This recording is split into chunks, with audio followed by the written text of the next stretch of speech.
शुक्लांबरधरं विष्णुं शशिवर्णं चतुर्भुजं प्रसन्नवदनं ध्यायेत् सर्वविघ्नोपशान्तये ज्ञानतिमिरान्धस्य ज्ञानाञ्जनशलाकया चक्षुरुन्मीलितं येन तस्मै श्रीगुरवे नमः। गुरुर्ब्रह्मा गुरुर्विष्णुर्गुरुर्देवो महेश्वरः गुरुः साक्षात् परं ब्रह्म तस्मै श्रीगुरवे नमः। So actually, we even covered the parampara of Artha Shastra, but still once again we'll go through that because I didn't study this, just gave you the gist of it and the infographic. So Tadidam Artha Shastram Lakshadhyayatmakam Adau Sasarja Bhagavan Prajapati. So the initial Artha Shastra was actually written by Prajapati and it was of 1 lakh adhyayas. अत्रैव धर्मार्थ काम संप्रतिपत्तिः उपवर्णिता वर्तते. So in this Arthashastra, that is the first Arthashastra which was written by Prajapati. In that Arthashastra, how to achieve or attain dharmartha kama. So normally we are used to think about any shastra being its primary purpose to achieve moksha. But not Arthashastra. So Arthashastra's primary purpose is to achieve dharmartha kamas. For moksha you have other darshans. So that we have to understand. Okay. And it may have a correlation, but the main objective of Arthashastra is dharmartha kamas. Tam grantham Bhagavan, and that is why even if we recollect the etymological meaning of Artha, the word Artha, it was even Trivarga. So Trivarga means Dharmartha Kamas. So that is the main subject here. Tam Grantham Bhagavan Shivavataraha Vishalakshaha Adhitavan. So from Prajapati, Vishalaksha has studied that Arthashastra which was of 1 lakh adhyayas, and he was considered to be the Apara Shivavatara. Shivavataraha, Bhagavan Shivavataraha. So like as we have many considered to be like Adi Shankaracharya, Kumarila Bhatta. So there and from time to time we have this sampradaya of believing that someone who revives or who brings in equilibrium in the society are to be the incarnations of Lord Shiva or Lord Vishnu and etc.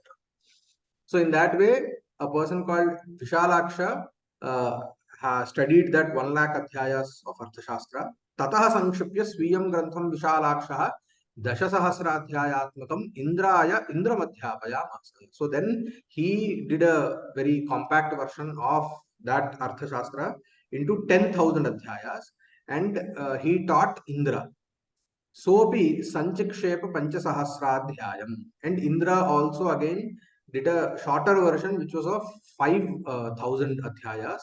Tam Brihaspatir Jagraha. From Indra, Brihaspati learned that Arthashastra. Sopi Trisahasram Granthan Nirmaya Shukraya Dadu. So then Brihaspati, he again did a compact version of that into 3,000 adhyayas and gave it to Shukracharya. Kavyah adhyayanam sahasrena grantham nirmime. Kavyah means Shukracharya. So Shukracharya, he again wrote an Arthashastra which was again in 1,000 adhyayas, and that was again a concised version of the 3,000 adhyayas Arthashastra.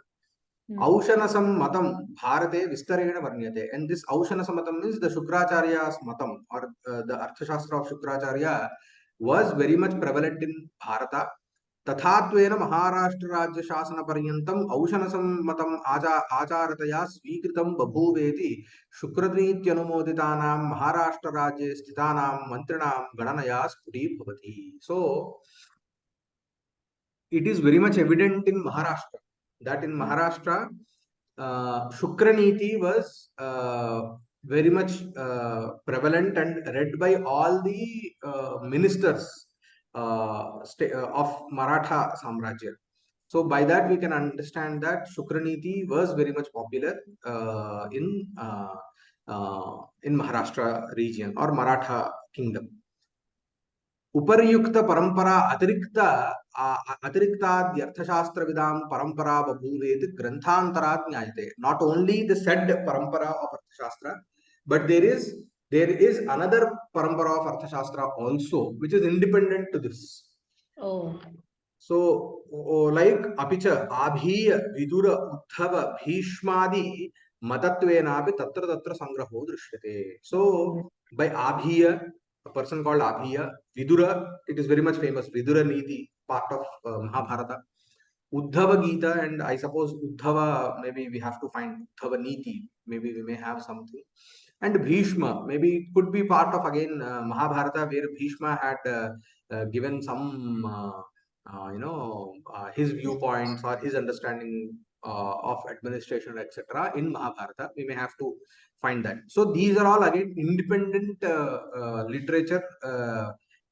That is available regarding Arthashastra. Evam रीत्या अर्थशास्त्रस्य मूलग्रन्थस्य महान् विस्तारो भवति. So in this way, we actually see the Arthashastra is very much vast. We have this parampara of like, if we take Vyakarana, so it is said that there are 9 Vyakaranas or 8 Vyakaranas prior to Paniniya Vyakarana.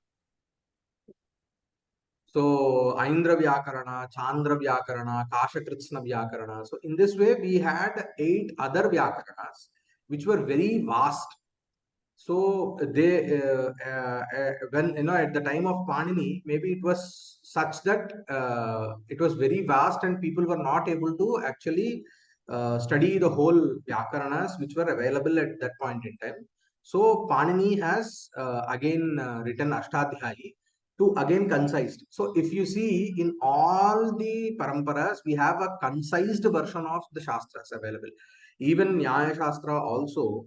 Further in other commentaries in the further text, we come to know that there were other Nyaya Shastras prior to Gautama's Nyaya Sutras.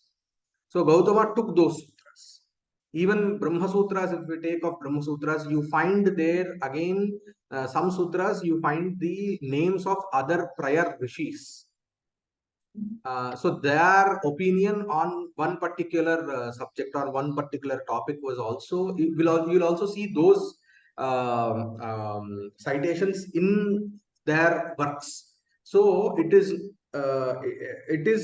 I would feel that it is against our sampradayas or our tradition to say that this was the starting point of this particular subject or this particular thing. So because we believe in a anadi samsara to be anadi, so it doesn't has a starting point to say that this, like Harappa, Mohenjo-daro, so somewhere there it all started. No. So that is why in the traditions we actually are not, we don't have this study or emphasis upon the date or when was it written. Yeah, that chronology is not taught to us. It is only said that this after this after this after this, that's it. So we don't talk about, because even Vedas which are now available are maybe just 2 or 3% of the real Vedic literature. So in time, what happens is people will not have the ability to retain the whole knowledge. So this is natural. Rasa darshanato rasa sampradaya samhitam. So but the time passes, each and every generation in some or the other way is inferior to the prior generations. So inferior in which way? In many ways. That the kind of ability to perform anushthanas or the physical capabilities, the mental capabilities. So these all we very much see that it is deteriorating from generation to generation. So in the same way as people lose the capacity to withhold a vast amounts of knowledge, so those knowledge keep evaporating. So again, that is why they get extinct. So again, some other person will come or some other scholar will come and write something in substitute to that. Like smritis have developed in time. Why? Because Shruti started extincting, because people are not able to study the whole Shrutis. So they started, anabhyasa, that means they are not able to study. So hence those Shrutis started disappearing. The tradition started disappearing. So again, rishis, they again wrote these Smritis. So Smritis, which are again based on Shruti. So that is why Smriti is the secondary or the second Pramana after Shruti in anything. So in this way, what I meant to say is that each and every knowledge source does definitely has a prior legacy to it. Any subject, any given subject has a prior legacy to it. So this is the understanding in our culture. So that is why no one boasts himself to be the initiator or the inventor of something. We don't have that.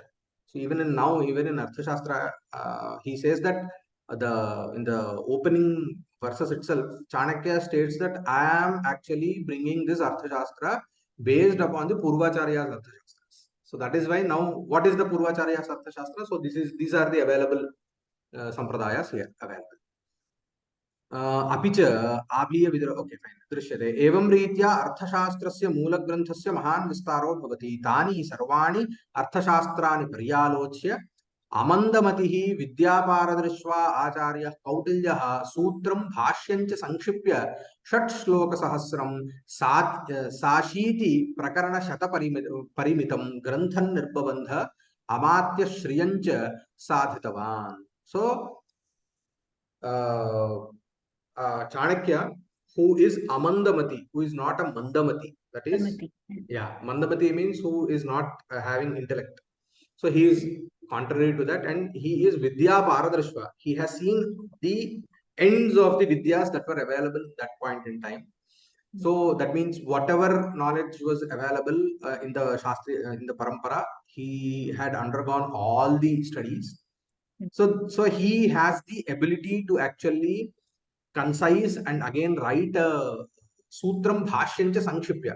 So sutram bhashyam, that means sutram means in a very concised manner, and again bhashyam giving it a brief what you call explanation.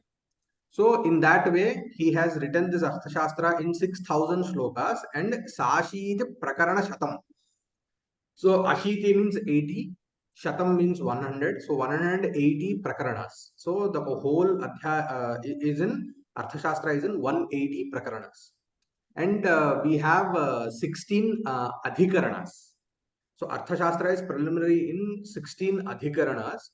And each and every adhikarana has prakaranas to it. So the total count of prakaranas is 180. So the mind map which I actually shared, so there the number of prakaranas are not actually coming together, but that is the whole thing. Maybe some or two, three prakaranas I may have clubbed it into one. So that is why it is only counting around 140. We have to redo it. But that is the whole mind map of the whole content map of Artha Shastra.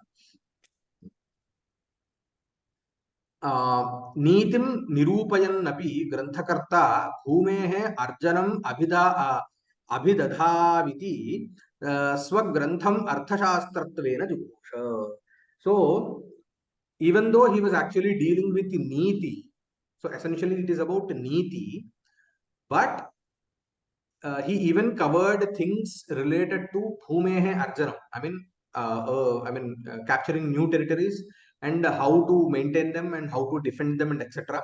were also dealt, and hence he gave this name to his work as Artha Shastra. So essentially it is Niti Shastra, but then he gave the name Artha Shastra because not only Niti but the other allied and peripheral the needed subjects were also dealt in that particular work. एतत् प्रणीतस्य शास्त्रस्य अध्ययनेन नीतिशास्त्रं विशालाक्षादारभ्य इतरैः अनेकैः संक्षिप्य प्रणीतं सम्पूर्णं परिचितं भवति. So the Arthashastra, which was written by Kautilya, if you actually go study it from page to page, so what happens is cover to cover, you get all the essence of the Arthashastras from Vishalaksha until Shukracharya. So whatever the parampara was told from Prajapati until Shukracharya, so you get a concised version of it. तेन नीतेः न्यूनता ग्रन्थान्तराणां विलोपेपि न मन्तव्या. So even though the amount of neeti may be less in this work, but you should not consider this to be an inferior work, because it is covering all the other aspects also. So this is actually justification. He's giving a justification that this is a very essential work to be done. And in addition to this, we have to actually add even that in now this thing, something, a work called Kamandakiya Niti Sara. So there is something called as Niti Sara, written by Kamandaka. So he writes stating that I am writing this in it is a concised version of Artha Shastra by Kautilya. So based on Kautilya's Artha Shastra, he has even given a concised version of it. So which is called as Niti Sara, which is also one wonderful work actually. So that is also very nice. I've even gone through that also, some parts of it. It is very, and actually after studying Niti Sara, you find Artha Shastra. So I mean, this is a bit more harder text than Niti Sara. The Niti Sara, actually, if we actually do a comparative study, or we have to study both at a time. So then some other parts in Niti Sara are very, here you find it a bit cryptic, and because the language, the older languages are more complicated. So in order to understand them, you need a certain kind of, you have to spend a lot of time with that kind of a language. Then only you can actually digest it. So Niti Sara is a bit more in an easier language. So the gist kind of a thing comes out very beautifully in Niti Sara. Madhya, I had one question. Like, is it like Brihaspati was Asura's Acharya and... No, Shukracharya is Asuras. Brihaspati is sorry, of... Shukracharya is Asuras and Brihaspati is Devas. Yes. So how like Devas Acharya is teaching the Asuras Acharya? So that is what actually Asura is a Prakriti, Deva is a Prakriti, Deva is a Yoni, Asura is a Yoni. Right. That doesn't actually make them enemies. Oh, so okay. It is moreover like no one is enemy or a friend to anyone.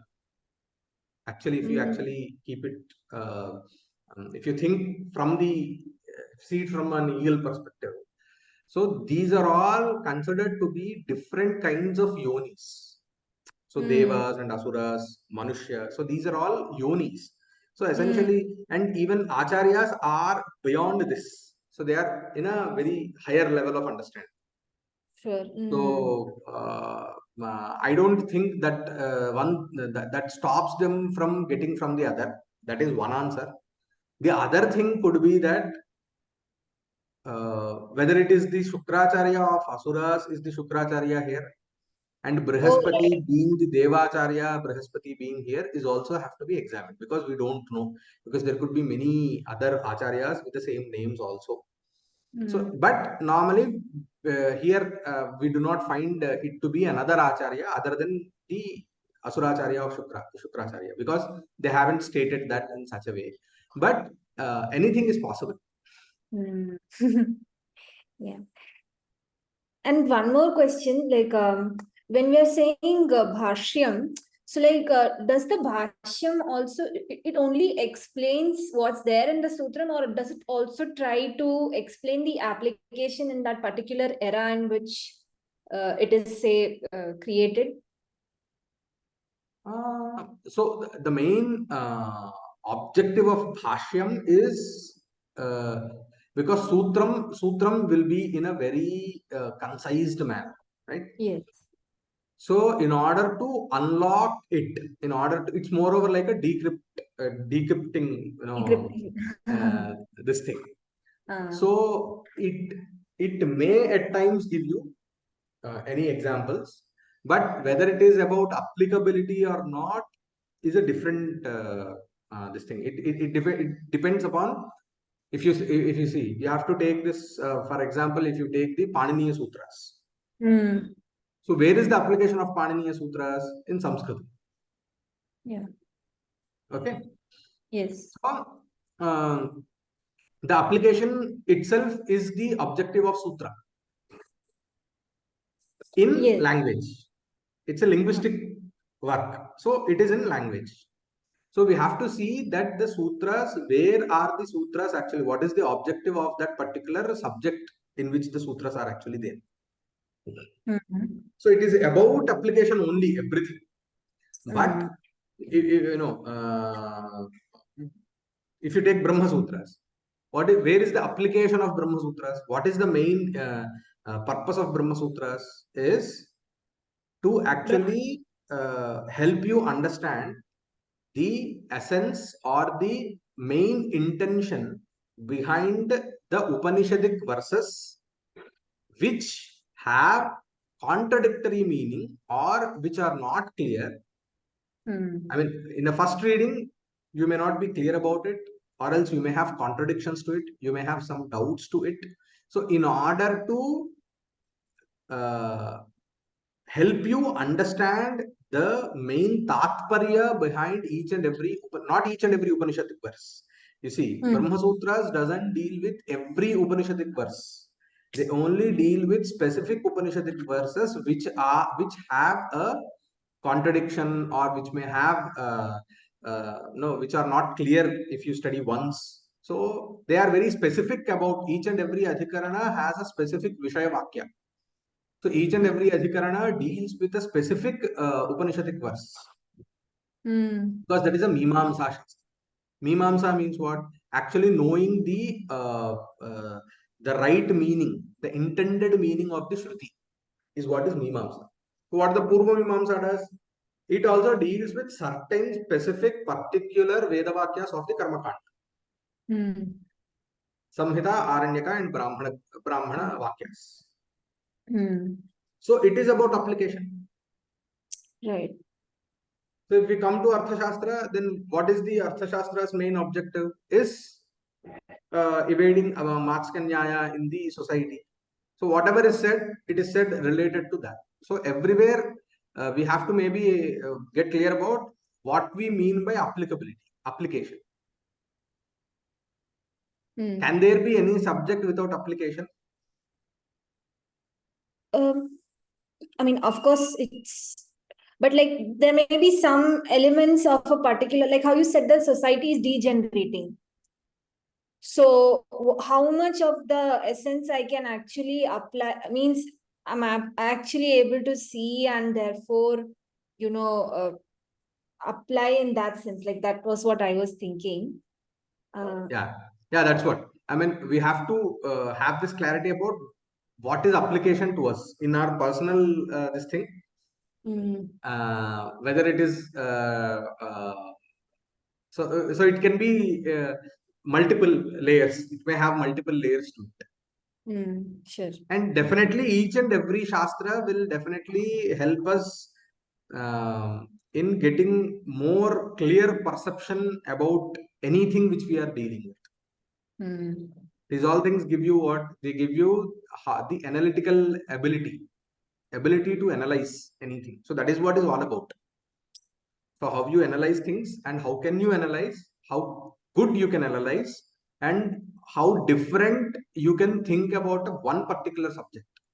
So that itself is what actually is the greatness, right? Because there is nothing that you can change in this in this world. I mean, you cannot change a phone to a laptop to be a laptop. Yeah. I mean, physically, you cannot change your son to be your daughter or daughter to be a son. Nowadays, we have this. Of course, we have this this thing going on. But essentially, if you see in the bhautika, I mean, in the materialistic this thing, you cannot change things. But what you can actually change is your perception towards that particular anything. Right. So what you can change your perception. You can change the way you deal with things. You cannot change those things. It's only if you change your perception, the way that you deal or the way that you actually understand them differs, right? So what the Shastra, so actually there is only one thing that you can change, that is your manas. So in the whole system, what you can change is your antahkaranam, or which we call it as manas. So that is the only thing that you can change. That is the only thing which you can add value, and nothing else. From the Shastric perspective, if we see, you cannot change your body. Change in the sense, by studying Shastras, your body doesn't change. By studying any subject, anything, by doing any job, your body does not transform into something else. It will degenerate, obviously. If you do a job which has night shifts, definitely you're going to affect your health. It's going to affect your health. In that way, it can change, but not as a better human being. These things cannot change anything. The only thing that can change is if you change, if change starts in yourself, that is in your perception, then everything changes. The way you see, the way you deal with people, the way you see the world, the way you analyze the world, these things change. Right? Yeah. So in that way, I feel everything has applicability. Uh, uh, I don't see anything which is not applicable. Sure. Now we have this. So for whom is the Artha Shastra written? So even we had that prior to this also, that it is Artha Shastra is essentially written for the kings, the main administrators. But there is again another issue that comes in, wherein the praja is actually here defined to be varnashramis. Chaturvarnashramo loka. So this is what is given. सृष्टिकालादारभ्य आदिमः भारतीय समाजः वर्णाश्रम प्रधानः तमनुरुध्यैव शास्त्रस्य प्रवर्तनम्. So from the creation, Bharatiya Samaja, so that the society of the Bharatiyas is Varna Ashrama Pradhana. So we have 4 Varnas and 4 Ashramas. 4 Varnas, Brahmana, Kshatriya, Vaishya and Shudra. 4 Ashramas, Brahmacharya, Grihastha, Vanaprastha and Sannyasa. So our society is essentially Varnashrama Pradhana. Tam Anuruddhyaiva Shastrasya Pravartanam. So this Shastra is written to those people who are Varnis and Ashramis. So Varni means who belongs to Varna, he is a Varni. And a person who belongs to a specific ashrama, he is called as Ashrami. A Brahmachari, Grihastha, Vanaprastha, Sannyasi. So these are the Ashramis. Bhuvanam Chaturvarnashramo Lokaha iti Vyakhyana. So what is Loka? Loka means Bhuvanam Chaturvarnashrama. Chaturvarnashrama and Bhuvanam. Bhuvanam means this Bhumandala and Chaturvarnashrama. So the 4 Varnas and the 4 Ashramas, people who belong to 4 Varnas and Ashramas are considered to be Lokas. And even the word Janapada, we have this word called Janapada. So there are 2 words, Jana and Pada. Yes, Anshu? Man? Yeah. Do you have anything? No, sir. I was just keeping it on. Yeah. Okay. Janapada. मैं पूछना चाहता था, sir. One thing was there कि is it not intended for someone? वैसे कुछ specific है? मतलब it is intended for varnashramis. इसीलिए actually ये पूरा जो paragraph है उसीलिए लिखा है. Because normally what happens is people start asking questions that because you have defined the loka to be Chaturvarnashramas. So do people who do not come under this ambit, I mean, they were aren't the Shastras for them. So this is the main question that arises, that who do not belong to the 4 Varnas, who do not belong to the 4 Ashramas, are they not eligible to study this, or are these knowledge sources not intended for them? That means essentially the question is raised that whether our knowledge sources or our knowledge streams are universal or not in nature. So this is the question that normally arises. So they're trying to give an answer for that. But how can anyone not belong to any Varna or Ashrama? I mean, yeah, so normally what happens is, because the concept of Varna according to the Shastras, I mean Sampradayika views, I want to make it clear because there are many now scholars who again quote the Shastra themselves and try to give their own preconceived commentaries to them. So normally the understanding in the Sampradaya is like this, that the Varna is birth based. It is not action or your vocation based. Varna is not it's not according to the Shastra. So that is the meaning. So if we actually state this, what happens is people who do not belong to the Varna, that is possible, because maybe the foreigners who do not belong to the Bharata, the people who do not belong to Bharata. And there are again other people who come and say that there are certain castes which do not come under the four Varanas. So we have people like these. But according to the Shastra, there is no person who doesn't come under any of the four Varanas. Everyone belong to, what happens is, normally we have this something called as Sankara Jati. Sankara Jati is the what you call inter Varna progeny. So that is called Sankara. So a child belonging to a Brahmana father and a Kshatriya mother, kind of thing. So we have different combinations for them. So normally there is a larger understanding that these Sankara Jatis, they do not belong to the four Varnas. But there are many, that is why this Panchajana, the word Panchajana, or the, what you call the Harijana, the word Harijana afterwards, that was coined by famous freedom fighters. And all these came, untouchables, untouchability. So these all unnecessary issues were actually then intendedly brought upon. We do not have the tradition of slavery. The untouchability, the concept of untouchability comes from those communities which had slavery, or the civilizations which had slavery in it. But we never have this concept called slavery. So there is no untouchability as it's being propagated. So normally these things come whether it is universal or not. So this is the main question that is asked. So now we'll go accordingly, and afterwards there is an answer to that also. Janaha nama chaturvarnashrama jati lakshana. So Janapada, in the word Janapada there are two words. It's a compound word, Jana and Pada. So what is Jana? Jana means chaturvarnashrama jati lakshana. So the people belonging to the four varnas and ashramas are called as Jana, and Padam means Sthanam.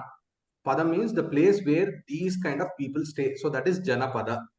इति जनपद व्याख्यानाच्च अत एव धर्मार्थयोः कर्मणोः प्रवर्तनार्थं त्रयीवार्तेति प्रवृत्तानां निष्पन्नानां च रक्षणाय दण्डनीतिरिति विद्याविभागे जयमंगलोक्तं सुष्ठु भवति. So even in Jayamangala commentary there is a explanation given to this Bhuvanam Chaturvarnashramo Lokaha, where the dharmartha kama, in order to achieve dharmartha, you need trayi and varta, and whatever dharma and artha has been accumulated or gained, in order to defend, to defend those dharmarthas, you need dandaniti. So this is what was given in the commentary, and hence trayi, varta, dandaniti are essential for everyone. So this is the commentary given there. So this is all keeping in mind the Chaturvarna ashrama people. So they're stating that this is what is given in the Artha Shastra. भारतवर्षस्य प्रकृतिः चतुर्वर्णाश्रमधर्मः तत्र यदा अव्यवस्था समुदेति तदा व्यवस्थां विधातुं राजा यत्र चेष्टते तदर्थमेव तस्योपयोगात्. When is Arthashastra used by the king is when in the Bharatavarsha. So we need to know this Bharatavarsha, Bharatakhanda. So these all come in the Sankalpa every day which we do. So these are the Jambu Dvipa, Bharatavarsha, Bharatakhanda. So these are all the geographical entities. So in Bharatavarsha, when so Prakriti Chaturvarnashrama Dharma. So it is the natural thing that is there in Bharatavarsha is Chaturvarnashrama Dharma. So Chaturvarnashramas and Dharma. Chaturvarnashrama Dharma means the duties or the duties and responsibilities of the four Varnas and Ashramas. So this is the natural state in, or natural state of the society in Bharatavarsha. And whenever there is an avyavastha, whenever there is chaos or the loss of equilibrium in the society, then in order to bring in this equilibrium, the Raja, he acts upon, and he acts not according to his wish, but he acts according to the instructions or the guidance given by Arthashastra. So then Arthashastra is actually useful in order to maintain order in the society. तदुक्तं जयमंगलायां तौ भागत्वेन अपरिकल्पतावपि व्यवस्थार्थम तदेव. So he is again stating, giving another citation from the commentary that when is Arthashastra useful?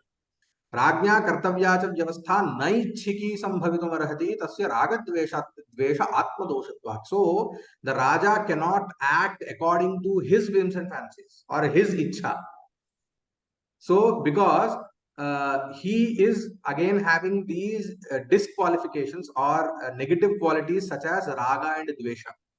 So hence he cannot act according to his desire, but he has to take the help of the Shastras and maintain the order or take any action based or guided by the Shastras. Ataha विनिगमनायां कर्तव्यायां न्यायान्याय मंत्रणायां रागद्वेष शून्यम ईशितुम ऋतं विनिगमकत्वेन भारतीयेन अनेन समाजेन स्वीकृतम्. So whenever you find any dilemma, what to do, what not to do, and whether which is right and which is wrong, so then you actually do not act based upon your ragadveshas, but you then take the help of any shastra and act accordingly. So this is the sampradaya that is prevalent in Bharata.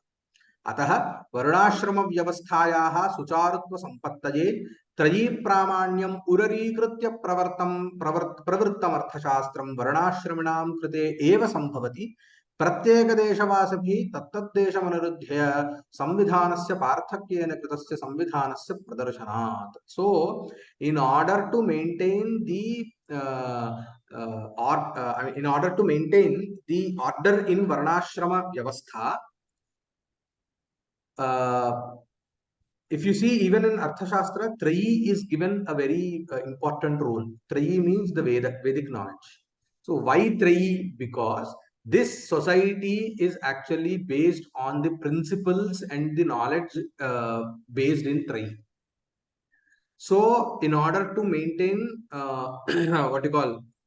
maintain the society, the knowledge based on the Trayi is very much essential, and hence, yes, definitely, whatever the Shastras have been developed in this Bharatavarsha, they are based on Trayi, and yes, definitely, each and every Shastra is aimed at the Varnashramis, Chaturvarnashramis only. We can even get to know this because each and every country has their own constitution written by them, based on the culture and principles prevalent in their particular societies. So if we actually see that, yes, Arthashastra is specifically written to the people residing in Bharatavarsha, but that doesn't actually limit its study to others. I mean, if it is only written for Varnashramis of Bharatavarsha, then the natural question arises, then it is not applicable in other societies. So then they say, Tatonyatra adidesha vidhaya asya shastrasya pravrittihi evam kalpane shastrakartrunam manovritte sankocho namantavyaha. So then they say you have to use the atidesha nyaya. Atidesha nyaya, which we actually discussed in the previous session. So whatever is needed in whichever particular context, you take that much part and actually apply it. So that is atidesha nyaya. So whatever subjects or whatever concepts which are applicable universally can be used universally.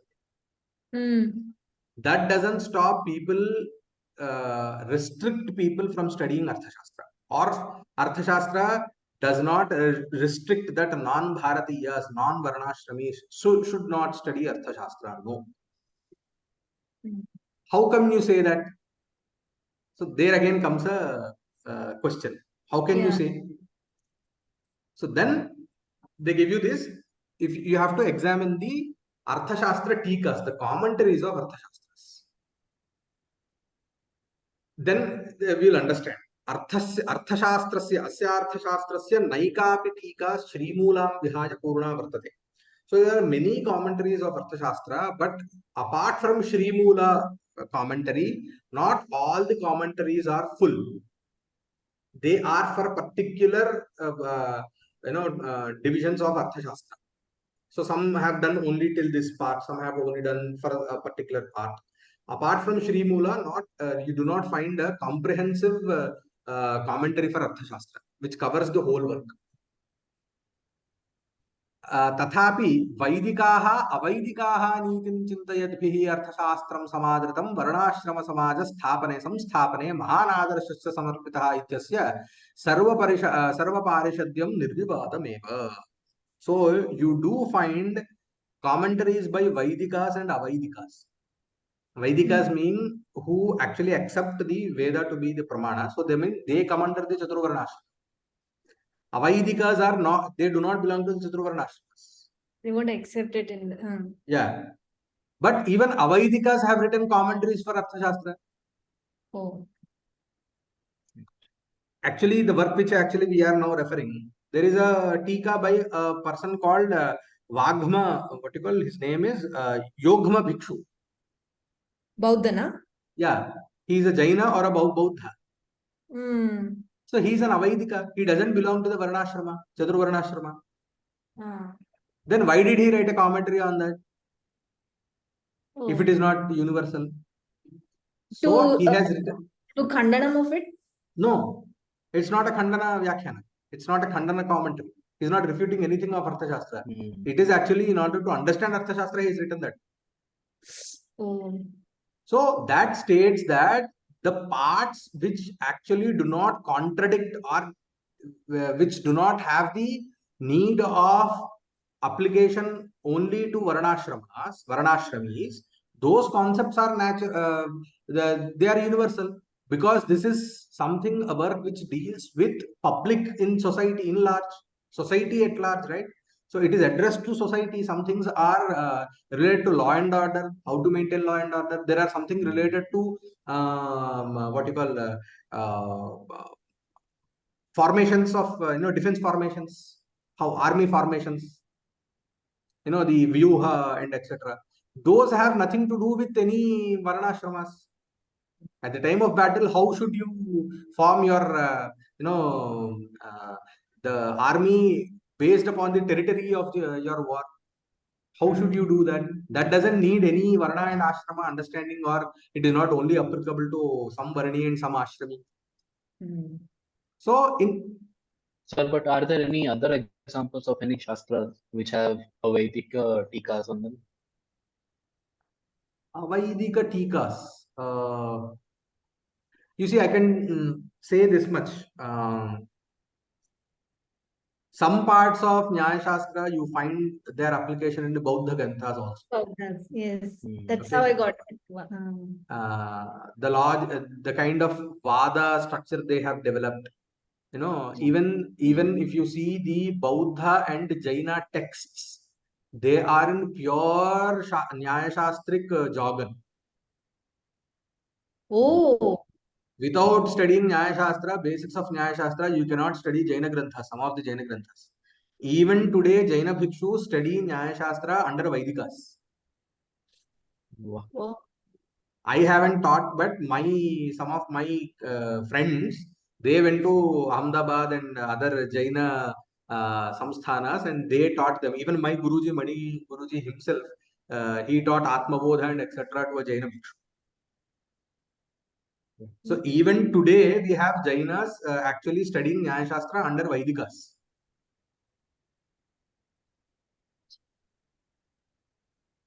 I don't see any Bauddhas though studying.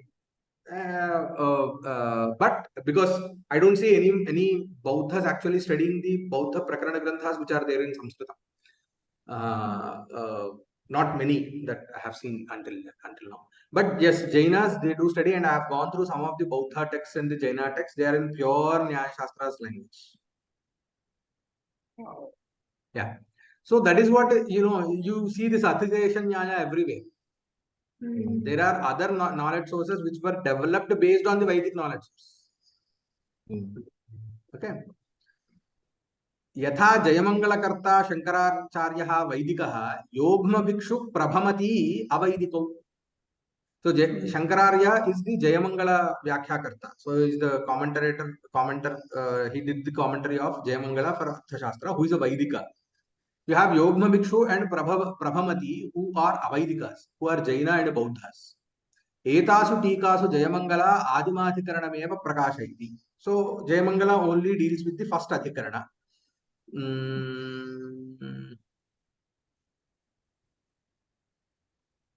नीतिनिर्णीतिः इति नीतिनिर्णीतिः योगमकृता जैन संप्रदाय अनुयायिनी प्रथमाधिकरणस्य पदानि व्याख्याति. So Yogma Bhikshu belongs to the Jaina Sampradaya, and he has written a commentary for the first Adhikarana. Bhikshu Prabhamati Krita Chanakya Tika Dvitiya Adhikaranam Vivechayati. So it is Yogma and Bhikshu Prabhamati. No, it is not Yogma Bhikshu, it is Yogma, who is a Jaina. Bhikshu Prabhamati is again another Avaidika who has written Chanakya Tika. So the name of the commentary itself is Chanakya Tika for the second Adhikarana. Pratipada Panchika api Sri Bhatta Swami Nirmita Vishadayate Dvitiya Adhikaranantam. So he is talking about the other tikas. So Sri Bhatta Swami has written something called as Pratipada Panchika, which is until the first and second Adhikaranas. Nayachandrika Madhava Yajvakrita Navamadhyaya Taha Buddhi Vaibhavam Spothayati. So Nayachandrika is another tika or another commentary which actually deals from the 9th Adhikarana to 16th Adhikarana. So you see, it is not from, normally commentaries are done from starting to end, but you find here it to be very much different. So whatever section they felt it is essential for them, they started writing commentaries upon it. So that means everywhere Atideshan Nyaya has been applied. Okay. Shri Mula the Purna Asmabhir Palabdha. So Shri Mula is available the whole this thing. And this could even be that you did not find the whole Tika. This can also be another this thing, because until 1920 or 30s, there is a great poet called Bhasa. His name was actually cited in many other Alankara Granthas, but Bhasa's works were not available until 1930s. So it is Sri Ganapati Shastri who actually, he found somewhere, and in one place he found 11 works of Bhasa, and that is the only thing. This is available. In Kerala, right? Kerala. Yeah. So until then, people did not know what Bhasa's works were. They only know who, there was a greater poet called Bhasa. So in the same way, it could be that they found only this much of commentaries until now. Because now one thing is that the commentaries may have been destroyed, like in the Nalanda and Takshashila, whatever things happened. It could even be that whatever the cataloged manuscripts are available, among them not more than 40 odd percent have only been published, and 60 odd percent is still lying there without publishing. So you never know which tika, where, what can actually come out. And there are many other private people who are having manuscripts in their possession from their ancestors. So until now, we did not find tikas which are full other than Sri Mula for Artha Shastra. This is what we have to understand here. Tatra Vartika Bhutam Kamandakiyam Tika Dvayopetam Samaste. So Kamandakiya Nitisara is again, as we said, it's a concised version of Artha Shastra. So it is called as Vartika. Vartika essentially means which actually fills in the needed things. I mean, we do even have Sutra, Vartika, Sutra and Vartikas. So Sutras and Vartikas are those actually which actually fill in the gaps between sutras. So Nitisara is also felt they, I mean, they opine that it to be a Vartika for Artha Shastra. I mean, wherever Artha Shastra did not cover, even Nitisara comes in and it covers even that part. So that something like that. Ityevan Ritya Artha Shastram Mahadrashibhutam Atmagauravena Guru Bhavam Bhajate. So in this way, Artha Shastra is so big, it is so vibrant. It is not only for people who are the Varnashramis, it is for people at large, it is open for everyone. Those parts which may not be applicable for Varnashramis may be omitted, but the other parts are applicable universally. And some things maybe we may have to even consider Desha and Kala also. Like as we even said discussed in the previous session, that there is something related to how to maintain Ashwadala, how to maintain Gajadala, and etc. How to maintain elephants, how to prepare them for war, how to prepare even horses for war, and etc. Those are now they may not be applicable because now not we are not waging wars with horses and elephants. You're not able to. So we may omit those things, but at large, how an administrator should be, what he should be, his perception should be towards the society. So these are universal. These are universal. These are something fundamentals of personality, right? So how a leader should actually be. So these are all ever applicable. So there are many things which are ever applicable in our shastras. Those things definitely can be taken, and definitely they can be explored. So this is actually one of the main topics which was actually even many people asked me also, stating this Varnashramo Loka, Chaturvarnashramo Loka. So he states, and he's writing for the Loka. I mean, he's writing for the Janapadas, how to maintain a Janapada and etc. The Janapada definition itself is so conservative. So one thing I was doubtful. The people who follow the Tamasic Upasana Padhati, they will be called Vedika or Avedika?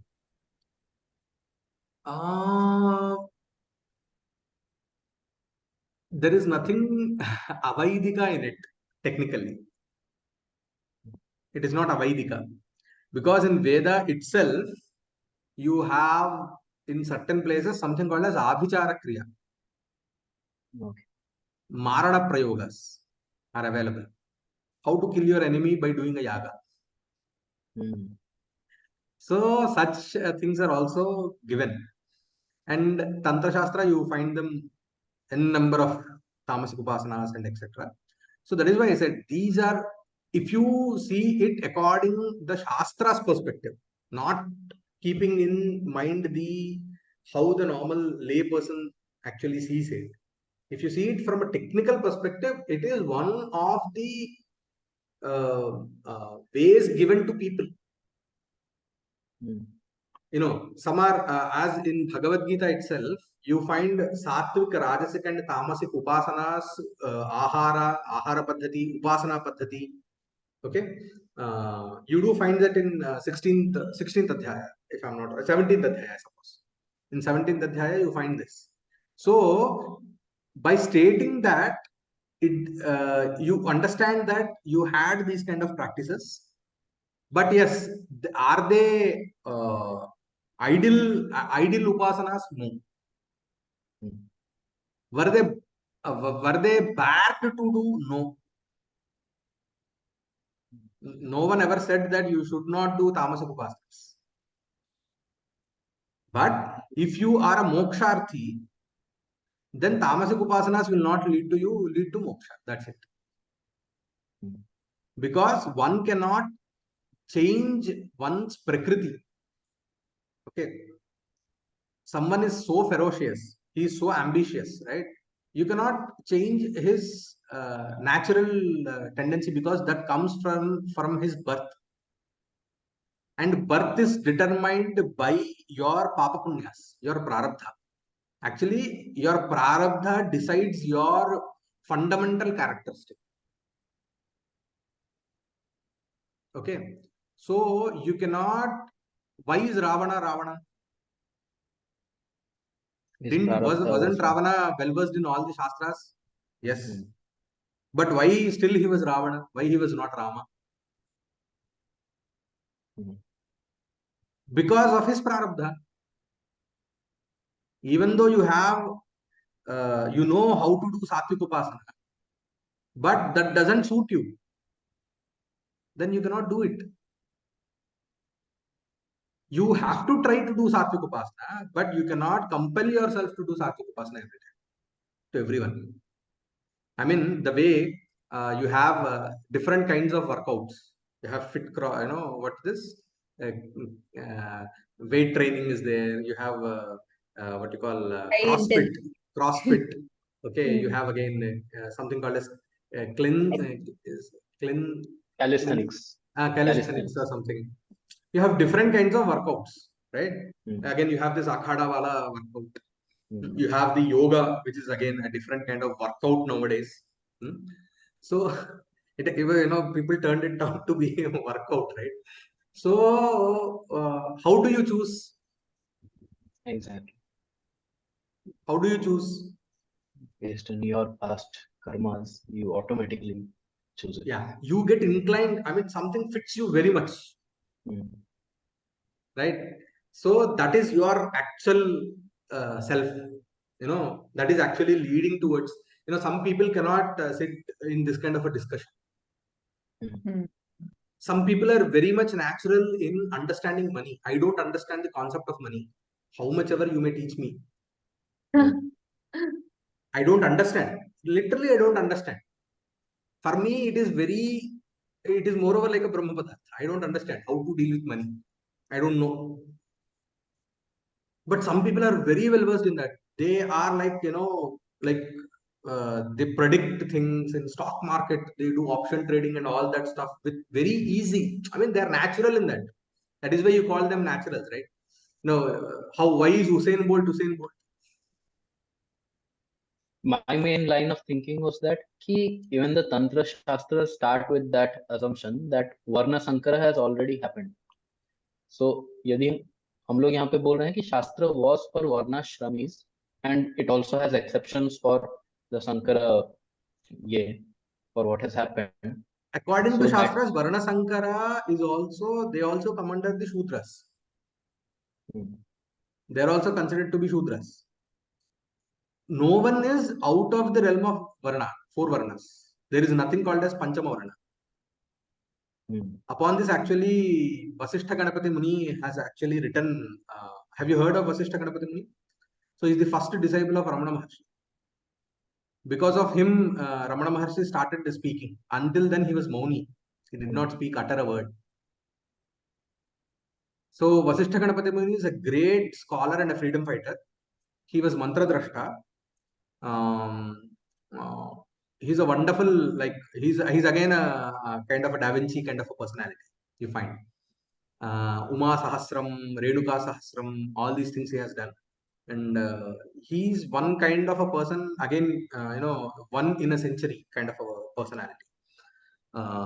So he actually has written something called as Panchajana Charcha in Sutra Rupa. And he has even written a constitution before independence, how a constitution of India should be. Okay. Nice. Swarajya Nibandhanam. So that is one another work upon which I wish to work. So he has written a constitution, a total constitution in the form of sutras, aphorisms. So his all works were published by Sampadananda Mishra. Okay. Nice. So he has written a work called Panchajana Charcha, where he actually discusses all these things. stating that there is no one called as Panchajana, that is Panchamas, normally as called as, and there is nothing, there are no one who actually go beyond the Chaturvarna, this thing. Everyone come under the Chaturvarnas only. So this is, he has proven it based on the Shastric Niyamas itself. Quoting from here and there and all this stuff. So you find that. And yes, there are certain upasanas which are prevalent in particular varnas. Like we used to have people in villages who used to give medicine, mantra, based on mantra for snake bites and all that, poisonous stuff and etc. And for muscle sprains, bone relocation, these all things were done by Shudras. And many were like, they are all mantra based upasanas. So they used to, do mantra japa and by putting their hand in the mud and their abhimantrana, which we call it as abhimantrana, and you put that mud upon the place where snake actually bitten you. So then the poison is actually sucked by this mud. So we even have Garuda mantra upasakas in those days. And Shudras used to have different legacies. They used to have families of families who used to again give down to their next, to their progeny, this upasana paddhati. There were Shabara mantras. So you do have different kinds of upasana paddhatis for different varnas, and for even different, even in Brahmanas, there used to be tamasic upasakas. Definitely. That is what it, varna doesn't actually determine your prakriti. So in prarabdha, everything is actually determined by your prarabdha. In which varna you actually take birth, which kind of a personality that you have, in which family that you take birth. All these questions are actually the only single answer for that. It is your prarabdha, according to the Shastras. The prarabdha that actually determines everything. And your kriyamana, I mean, after taking birth, whatever actually you try to actually, if you try to come over them, I mean, if you try to transcend from the tamasic sphere to the rajasic or sattvic, then you have a chance for that. That is due to your kriyamana karma. Kriyamana karma means kriyamana punya and papa. Because of them, you can actually transcend. There is a scope of transcendence. I mean, you can actually go to the higher levels, but it is not that easy for everyone. You are bound with your natural characteristics based on your prarabdha. Sorry to take this aside, लेकिन ये बहुत interesting topic है. यदि हम लोग बोल रहे हैं it is based on prarabdha, so does that invalidate कि varna is based on birth? Because varna is supposed to be based on gunas which come with birth. That is what I say. That is what these are all the commentaries which are non-sampradayik. The gunas, the whatever the shloka, what is the shloka they state from the Bhagavad Gita? Chaturvaranyam maya srishtam gunakarma vibhagashaha. So this is the shloka that they actually quote everywhere. Guna and karma, according to your guna and karma, that 4 ashramas, varnas were actually created by me. So this is the commentary that is given. I particularly asked my Guruji, what is it? Is it birth based or is it this what you call karma based? Okay, I think we'll stop the recording here.